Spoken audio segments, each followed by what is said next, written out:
These are your 7-2A notes on solving exponential equations and inequalities. So now we're going to start solving equations, trying to get that unknown value of x that's in the exponent. We've never solved an equation where the unknown value is the exponent. And so it's a little bit more complicated because inverse operations don't really work here because you don't know.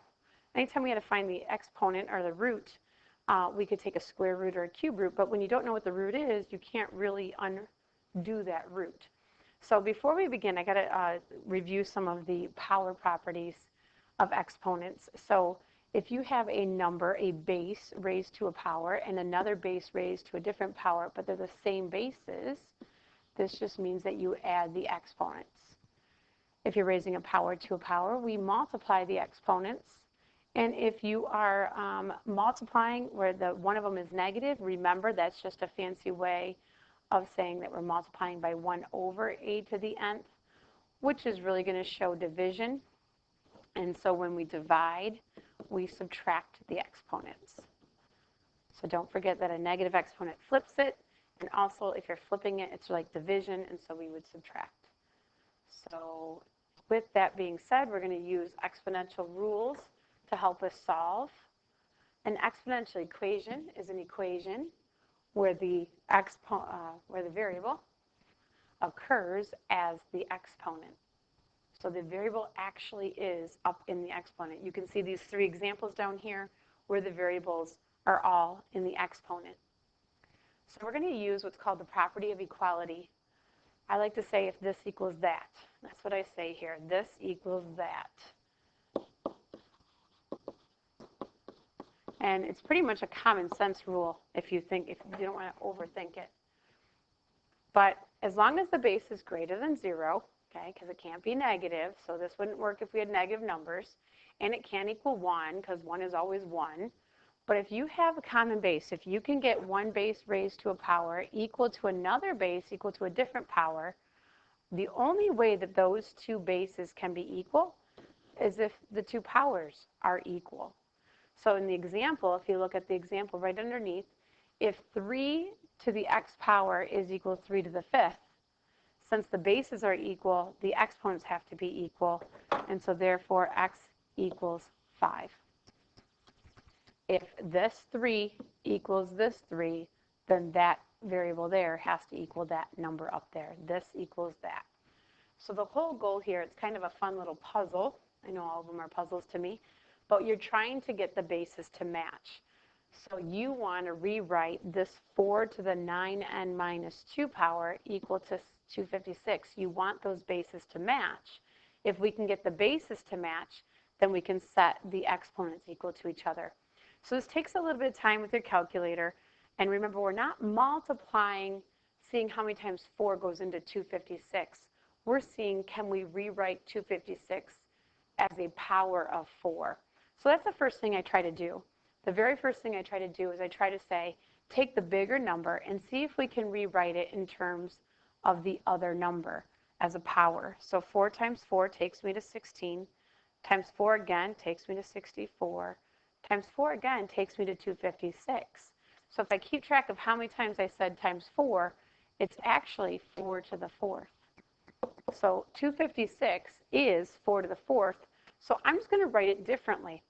It's still equal to 256. I just chose to write it as a power of 4 rather than as 256.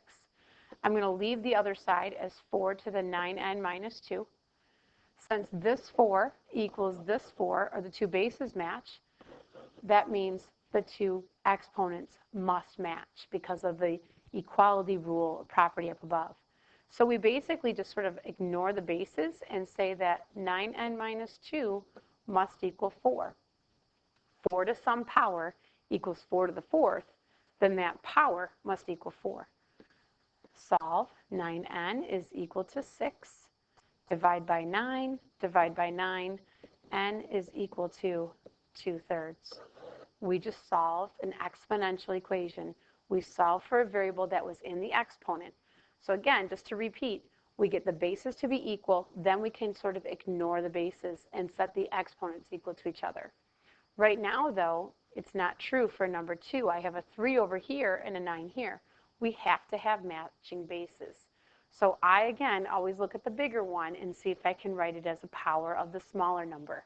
And we all know that 9 is 3 squared. So I'm going to rewrite this as 3 to the 5x power is equal to 3 squared, that's your 9, to the 2x minus 1 power. I need to clean that up. That's a power to a power. Anytime you're raising a power to another power, you multiply. So I'm just going to leave it as 3 to the 5x is equal to 3 to the 4x minus 2 power. I distributed the 2 through the quantity. Since this 3 is equal to this 3, then this exponent must equal this exponent. So 5x is equal to 4x minus 2. X is equal to negative 2 when I subtract the 4x from both sides. Last example, I see 27 and I see a 1/9. I cannot write 27 as a power of 1/9. If I could flip the 1/9 to be positive 9, which I can by making the exponent negative, that would make the 1/9 into a 9. I still can't write 27 in terms of 9. But what I do recognize is that both 1/9 and 27 have a common base of 3 somewhere hidden in it. So I'm just going to kind of work through 3. I'm going to rewrite this as 1 over 3 squared to the 3c plus 1 is equal to 3 cubed to the 3c minus 1. I'm getting closer.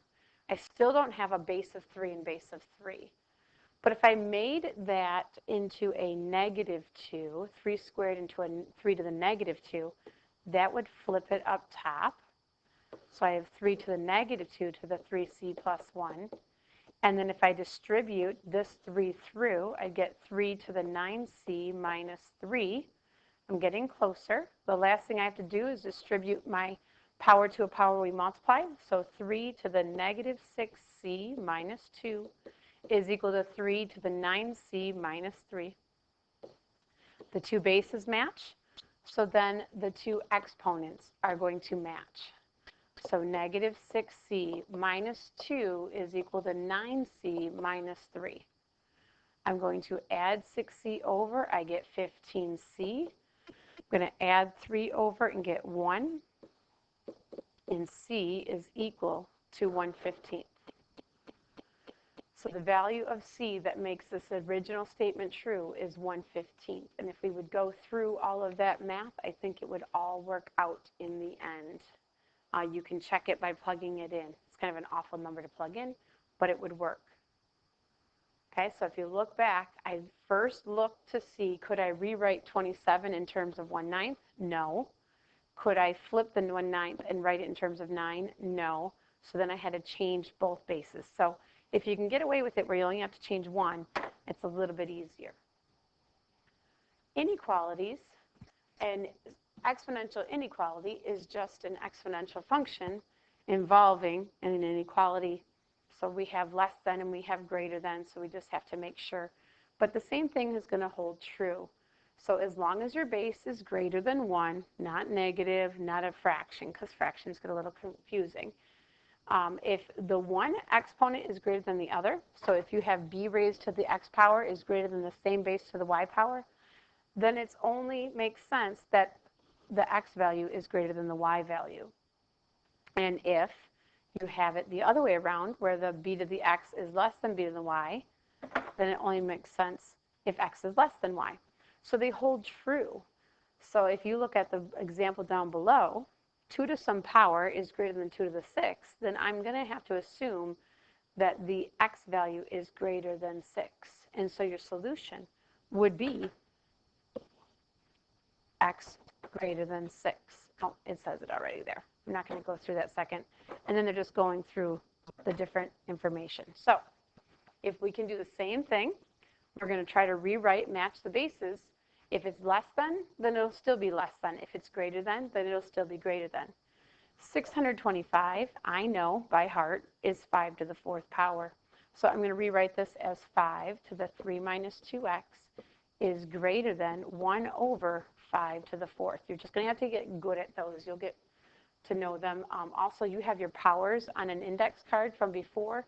You could always use that. I want to see the 5 to the 4th before you flip it. So right now I have 1/5 and I have a 5. I need to flip one of these sides. I'm going to flip this side, but in order to flip it, I have to make it negative. So do this in 2 steps of work. I'll be looking for that progression. You first write it as a power of 5, then you flip it. Now that this left side is greater than the right side, but we have common bases, that tells me that this exponent is going to be greater than that. So 3 minus 2x is greater than negative 4. I'm going to subtract 3. I get negative 2x greater than negative 7. I'm going to divide by negative 2. And when you divide by a negative, it flips the inequality. So don't forget that part of it. X is less than 7/2. On the other side, I have 16 and 8. It seems like we could write 8 in terms of a power, or 16 in terms of powers of 8. But 16 is 8 times 2, not 8 squared. So I got to go even smaller. They're both not powers of 4 either, because 8 is 4 times 2, not 4 times 4. I got to go all the way down to a base of 2. 16 is 2 to the 4th. To the 3x plus 1 is less than 2 cubed. And then I'm going to distribute that 4 through. So I get 2 to the 12x plus 4 is less than 2 cubed. So if that's true, I have a common base here of 2, common base here of 2. So then this thing must be less than this thing. 12x plus 4 is less than 3. Subtract 4. 12x is less than negative 1. Divide by 12. X is less than negative 1/12. And there's your inequalities. Compound interest is introduced into the section, and it just involves using a formula. And the formula involves the rates and having an unknown exponent, so that's an opportunity where the exponent may be unknown. When you have compound interest, it's interest that you pay on the principal and then any previous earned interest. So let's say you have a credit card and you borrow $100. If you only make a $20 payment, you're going to pay back the $80, but also any interest that the bank is going to charge you for borrowing that $80. So it keeps compounding. Same thing with banks. If they're going to lend you money and you put $100 in your account, if they pay you $10 interest for having the money, letting them borrow your money, the next time you pay interest won't be on the $100, it'll be on the $110. So it keeps growing. So you pay interest not only on the investment, but also any previously earned interest. So in this formula, A is the new amount, P is the principal. That's how much you're borrowing or how much you're actually putting into the account or investing. The 1 plus R, R is your rate, the annual interest rate. Remember, move it into a decimal. N is the number of compounding periods, and then you have the N and T, so T is years. So compounding periods, really quick, if it's compounded annually, then N would equal 1.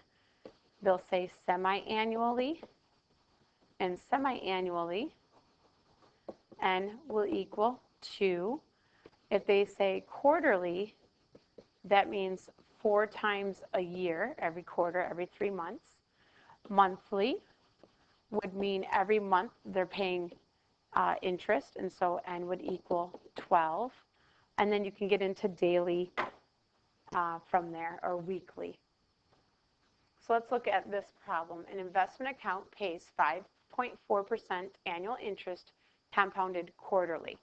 So this is your R value. This is how much the bank is going to pay you for allowing them to hold on to your money.